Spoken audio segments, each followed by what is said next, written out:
Olá pessoal, vamos então retomando as nossas gravações acerca do mundo mágico do direito empresarial, mais especificamente falando sobre a lei de falências, né? Lei 11.101 do ano de 2005. Lembrando, obviamente, que no bloco passado nós demos uma noção introdutória e aí já ventilamos um conceito e começamos a falar da incidência. Numa primeira perspectiva, uma perspectiva Bros. Eu perguntei para vocês, incide a falência, né? A lei de falência, podem falir? E vocês me responderam sim, sim, sim, Bros, né? Por isso que era mágico. Ou seja, pode falir. Quem que pode falir? O empresário, a sociedade empresária e a EIRELI ou EIRELI, empresa individual de responsabilidade limitada. Isso está lá talhado, esculpido, cunhado no artigo 1º da Lei 11.101 de 2005. Só que eu quero puxar uma observação que muitas vezes surge como forma de pergunta, como forma de indagação, né, dentro desses certames, prova da ordem ou até mesmo de concursos públicos. Qual indagação, gente? A seguinte indagação: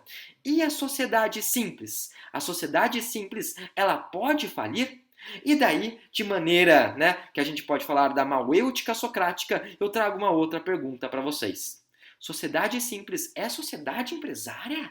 Não, não é. Justamente por não ser sociedade empresária, a sociedade simples não pode falir. Sociedade simples, então não fale. Sociedade simples também não tem a possibilidade do gozo da recuperação judicial, né? Ou seja, não tem a benesse da recuperação. Não temos a incidência, não temos a subsunção, não temos então o sopesar da Lei 11.101 de 2005 sobre a sociedade simples, tá? Então, sociedade simples não fale, sociedade simples não pode, né, ter a benesse da recuperação judicial. Bem, dentro de incidência, que é o nosso tópico 1.2, já dito uma perspectiva Bros, ou seja, pode falir? E vocês me responderam sim, sim, sim. Eu quero ir para o outro lado do pêndulo, o outro lado da balança. E aí falaremos de uma proposta de Justin Bieber. Me perguntam, pode falir? E vocês me responderão, baby, baby, baby, no, né? Ou seja, like baby, baby, baby, don't. Ou seja, não vai falir, não fale. E dentro disso, nós temos duas perspectivas. Primeira delas, algumas pessoas não vão falir nunca. Em outros dizeres, né? Elas têm aí uma isenção à incidência de maneira absoluta, né? São excluídos da incidência de maneira absoluta. Isso está no artigo 2º. Para falar dessas duas pessoas, além da sociedade simples, precisamos observar o direito administrativo. Direito administrativo, né? Obviamente, uma espécie do direito público que nos fala os membros da administração direta, União, Estado, Distrito Federal e municípios. E até mesmo em razão, né, que a gente sabe do princípio, né, da especialidade, do regime jurídico, né, que busca a eficiência, nós temos uma certa descentralização, né? E essa descentralização, muitas vezes, realizado por membros de quem? Por membros da administração indireta. A administração indireta, só lembrando, pode ser vista aquelas de regime jurídico público, autarquias, né? Ou seja, capital público, não é isso? Criadas por lei e até mais, lembrando também daquela chamada cláusulas três irmãs, não é isso? Que são inalienáveis, são por demais impenhoráveis, não é isso?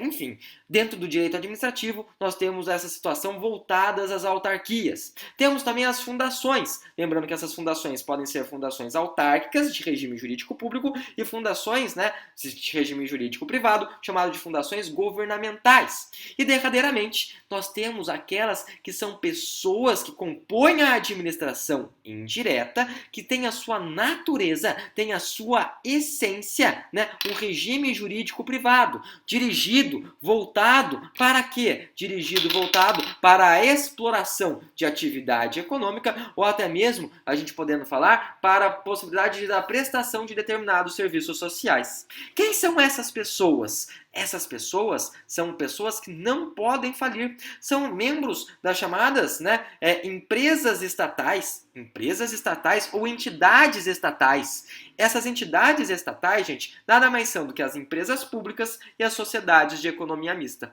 Então, empresa pública e sociedade de economia mista, não! Mais uma vez, não! Só para ficar mágico, não podem falir. Estão excluídos da incidência da Lei 11.101 de 2005.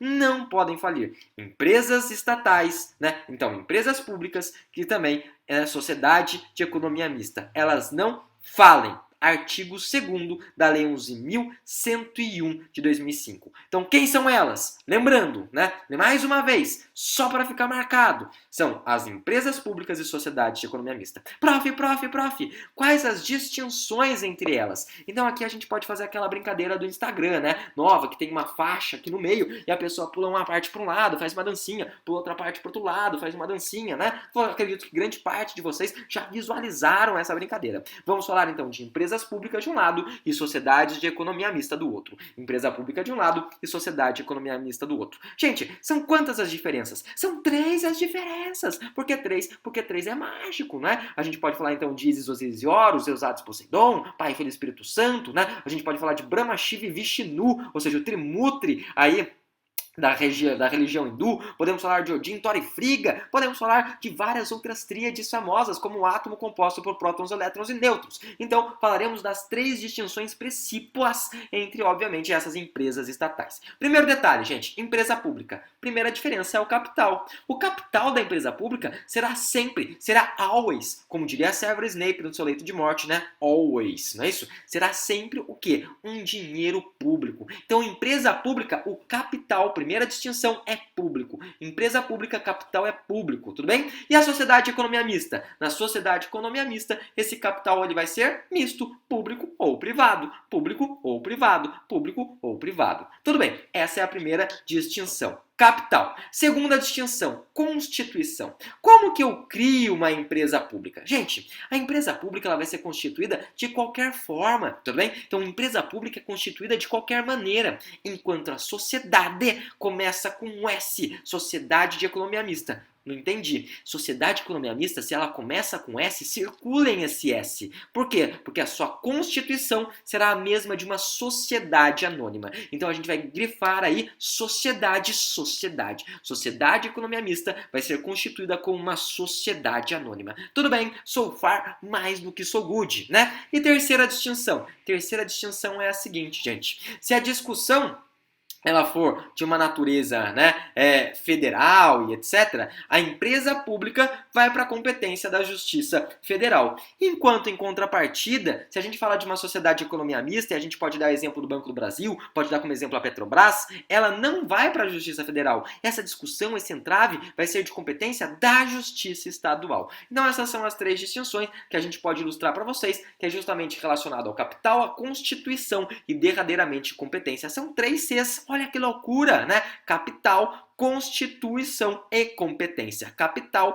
Constituição e competência. Capital, Constituição e competência. CCC, né? CCC. É tipo um CC quase. Tudo bem? Show de bola. Super tranquilo, né? Super de boa. Gente, vislumbramos então aquelas situações onde nós temos, né, uma exclusão da Lei 11.101 de 2005, uma exclusão da lei, excluídos de maneira absoluta, artigo 2º.